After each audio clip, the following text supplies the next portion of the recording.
Chers frères et sœurs dans le Christ, qui es-tu? Qui es-tu? C'est une question qui pose et demande notre identité. Qui es-tu? Alors cette question, ce n'est pas seulement pour savoir l'identité que nous nous accordons, mais l'identité que Dieu nous accorde, l'identité que les autres nous accordent à travers la réalité de notre vie. Alors, soyons les bienvenus aujourd'hui en ce dimanche du baptême de Jésus-Christ. Le baptême de Jésus-Christ nous parle de la question de l'identité. L'identité comme citoyenneté. Non seulement identité personnelle individuelle, mais l'identité devant Dieu. L'identité reconnue par Dieu. Alors, moi je me pose la question souvent quand je vois combien de personnes se pointent devant les consulats, devant les ambassades. Les gens qui cherchent et recherchent à changer leur identité, tout ce qu'ils ont à traverser pour changer leur identité. Un Africain qui recherche à être un Européen par un bout de papier que nous appelons un passeport. Un orientaliste qui recherche à être un Européen à travers le changement de son passeport. Des personnes qui ne sont pas à l'aise avec tout ce qui se passe chez eux et qui veulent immigrer, qui veulent changer leur identité. Ou bien même, il y a les gens qui veulent avoir double, triple passeport pour avoir accès au monde entier. Alors, aujourd'hui, nous célébrons l'identité, la citoyenneté accordée par Dieu lui-même. Le baptême. À travers le baptême de Jésus-Christ lui-même, nous avons déjà des signes annonciateurs de ce que veut dire avoir une citoyenneté accordée par Dieu. Une citoyenneté reconnue par Dieu lui-même. Dans l'évangile d'aujourd'hui, les gens venaient à Jean pour être baptisés par lui. Et Jésus lui aussi s'est présenté.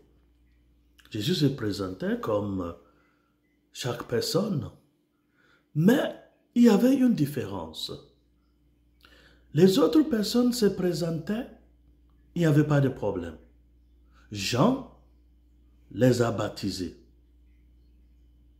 Mais quand Jésus se présentait, Jean disait non, non, non, non. Il y a quelque chose de différent ici.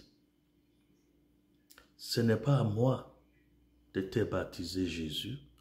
Au contraire, c'est à toi de me baptiser. Jean a constaté quelque chose de différent quand Jésus s'est présenté. Et Jean, à travers ce qu'il a constaté, a dit à Jésus, je ne suis pas digne d'être ton baptiseur, c'est à toi de me baptiser.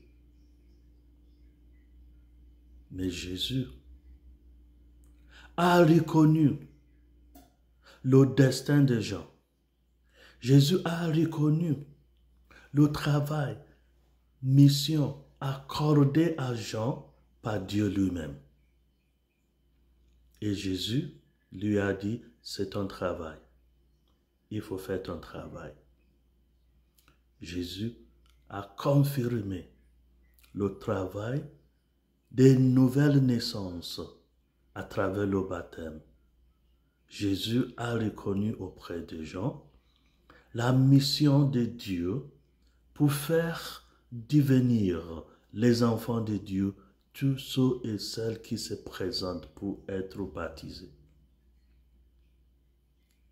Mais tout de suite que Jésus fut baptisé, la manifestation de la citoyenneté de Jésus-Christ a été déclarée par l'Esprit Saint et la voix du Père. Voici mon Fils le bien-aimé. Alors, à travers notre évangile d'aujourd'hui, il y a lieu de se poser plusieurs questions. Et on a commencé déjà avec une de ces questions possibles à poser. Qui es-tu? Qui déclare ton identité? Un pays? Un avocat? Un président? Une ambassade? Quel genre de passeport portes-tu? Uniquement les passeports ressortissants des pays différents du monde entier? Si c'est cela le cas, tu as encore un pas à faire. Il te faut un passeport. Il me fait un passeport en provenance de Dieu lui-même.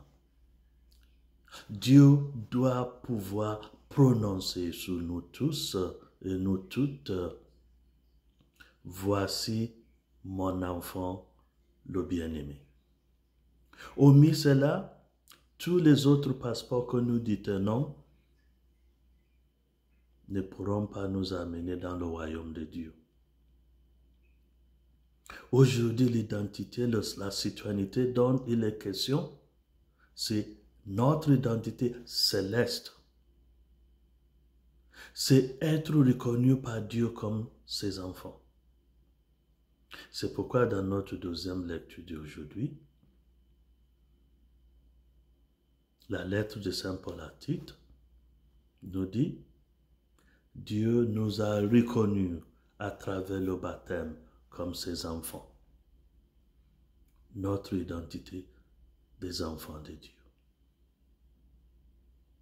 Mais si Dieu lui-même a confirmé l'identité de son Fils bien-aimé Jésus-Christ à travers l'Esprit Saint et la parole de Dieu, le Père, après le baptême de Jésus aujourd'hui,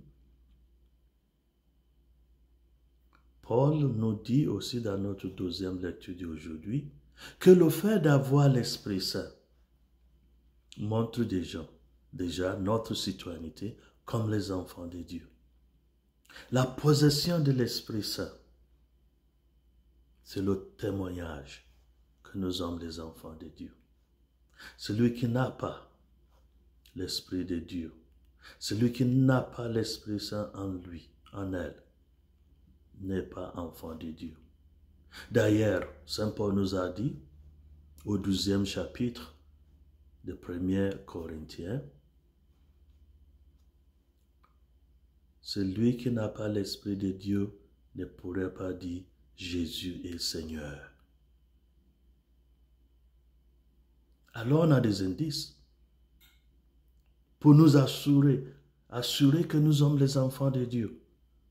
Nous donner le gage que nous sommes les enfants de Dieu.